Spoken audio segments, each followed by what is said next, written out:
పూర్తిగా చూడండి. నచ్చితే లైక్ చేయండి, మీ స్నేహితులు కూడా షేర్ చేయండి. సబ్స్క్రైబ్ చేసుకోవడం మాత్రం మర్చిపోకండి. సబ్స్క్రైబ్ చేసుకుంటే ఇంకా మంచి వీడియోలు చాలా ఉన్నాయి, చూడవచ్చు. ఈరోజు మనం వేదం ఏం చెప్పిందో, మనం ఎలా ఉండాలో, ఎలా మనకు నిర్దేశించిందో ఆ వివరాలు తెలుసుకుందాం. నేనే గొప్పవాణ్ణి, నాకే అన్నీ తెలుసు అని డాంబికమైన మాటల్ని ఎప్పుడు పలకరాదు.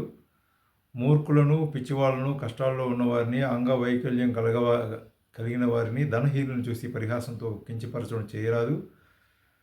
కూర్చునే ఆసనాన్ని కాళ్ళతో దగ్గరికి లాగి కూర్చోకూడదు. ఉత్తర దిశగా దంతధావనం చేయకూడదు. అలాగే ఉత్తర పశ్చిమ దిశల్లో పడుకొని నిద్రించరాదు. శుభ్రమైన వేపపుల్ల ఇలాంటి మంచి వాటితోనే పళ్ళు తోముకోవాలి. పళ్ళు తోమడానికి పనికిరాని వాటితో తోమరాదు. దక్షిణ దిశగా తలపెట్టి పొరుండటం చాలా విశేషం. ధనధాన్యాలు లభిస్తాయి, మంచి సుఖం లభిస్తుంది. అలాగే ఆహారం పాడైపోయిన తినరాదు, నిల్వ ఉన్న ఆహారం తినరాదు. గ్రహణ సమయాల్లో గ్రహణం విడిచిన తర్వాత వెంటనే స్నానం చేయాలి, శిరస్నానం. అయితే రాత్రి సందర్భాల్లో అయితే ఉదయం చేయొచ్చు, కానీ మామూలుగా పగలు సందర్భాల్లో గ్రహణం వచ్చినట్టయితే పగలే వెంటనే చేయాలి. చంద్రగ్రహణం అలాంటివి రాత్రి అర్ధరాత్రి వచ్చినప్పుడు అవకాశం ఉంటే వెంటనే చేయటం మంచిది, లేదా తర్వాత రోజు ఉదయమైనా చేసుకోవచ్చు. గ్రహణ వెళ్ళిన తర్వాత దాన ధర్మాలు, పితృ కార్యక్రమాలు చేసుకుంటే చాలా మంచిది. సూర్యాస్తమయం వేళ, సంధ్యా సమయాల్లో, సూర్యోదయం వేళ నిద్రించరాదు.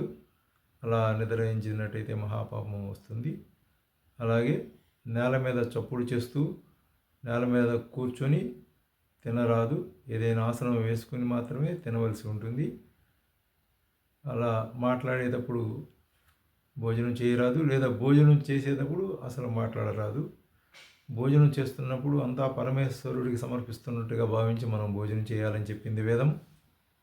వివాహానికి వచ్చినప్పుడు ఆరోగ్యంగా ఉన్న కన్యని మాత్రమే వివాహం వాడాలి. తెల్లని వస్త్రాలు ధరించి ఎప్పుడూ మంగళప్రదంగా అలంకరించుకున్న వారికి, వాళ్ళు స్త్రీలు కానీ పురుషులు కానీ, అమంగళాలు కలగవు. అలాగే తలపగురు ఉన్నవారితో, పిచ్చివారితో, మూర్ఖులతో, వినయహీనులతో, నీచి గుణాలు కలవారితో, డబ్బును వృధా చేసేవారితో, శత్రువులతో, కార్యదక్షులు కాని వారితో, జారులతో, చోరులతో, వాదం చేసేవారితో, అధములతో ఎప్పుడూ స్నేహం చేయకూడదు.